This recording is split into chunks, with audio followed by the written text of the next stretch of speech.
Ika-6 na kabanata. Aral sa mga magulang at mga anak.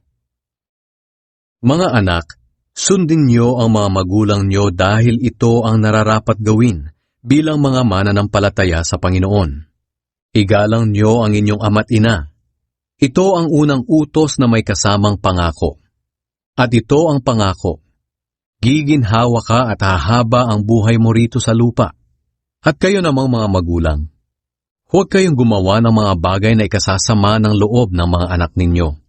Sa halip, palakihin ninyo sila ng may disiplina at turuan ng mga aral ng Panginoon. Aral sa mga alipin at mga amo.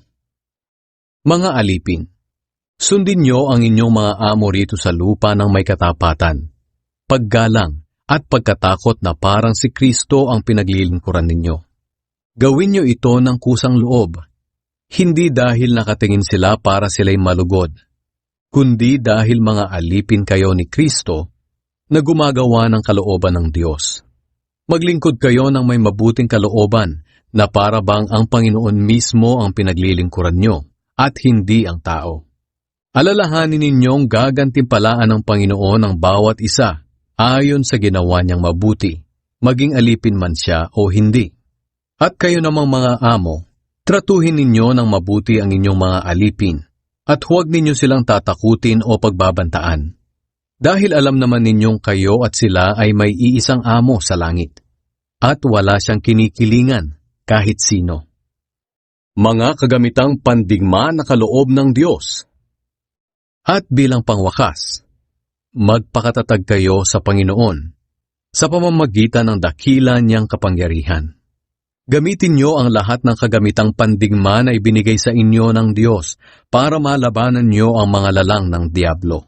Sapagkat ang kalaban natin ay hindi mga tao, kundi masasamang espiritu sa himpapawid, mga pinuno, may kapangyarihan at mga tagapamahala ng kadilimang namamayani sa mundong ito. Kaya gamitin niyo ang lahat ng kagamitang pandigma na ibinigay sa inyo ng Diyos. Para sa oras na dumating ang kasamaan, ay magawa ninyong makipaglaban, at pagkatapos ng pagkikipaglaban, ay manatili pa rin kayong matatag. Kaya maging handa kayo. Gawin ninyong sinturon ang katotohanan. Isuot nyo ang pagkamatuwid bilang pananggalang sa dibdib ninyo. Isuot nyo bilang sapatos ang pagiging handa sa pangangaral ng magandang balita na nagbibigay ng kapayapaan. Hindi lang iyan. Gamitin din ninyo bilang panangga ang pananampalataya ninyo para hindi kayo tablan ng mga panunukso ni Satanas na parang palasong nagliliyab. Isuot nyo bilang helmet ang tinanggap ninyong kaligtasan. At gamitin nyo bilang espada ang salita ng Diyos na kaloob ng banal na Espiritu. At manalangin kayo sa lahat ng oras sa tulong ng banal na Espiritu. Ipanalangin nyo ang lahat ng dapat ipanalangin. Huwag kayong magpabaya. Patuloy kayong manalangin lalo na para sa lahat ng mga pinabanal.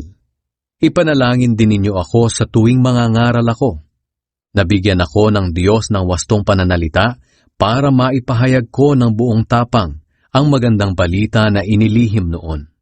Sapagkat isinugo ako ng Diyos para mangaral ng magandang balitang ito, na siyang dahilan ng pagkakabilanggo ko. Kaya kung maaari, ipanalangin ninyong maipahayag ko ito ng buong tapang, gaya ng nararapat. Mga pangwakas na pagbati. Si Tychicus na minamahal nating kapatid at tapat na lingkod ng Panginoon ang magbabalita sa inyo ng lahat tungkol sa akin, para malaman niyo ang kalagayan ko at kung ano ang mga ginagawa ko.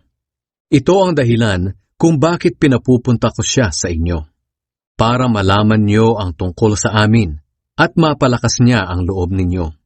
Mga kapatid, sumainyo nawa ang kapayapaan, pag-ibig at pananampalatayang mula sa Diyos na ating Ama at sa Panginoong Hesukristo. Pagpalain nawa ng Panginoong Hesukristo ang lahat ng nagmamahal sa Kanya ng tapat.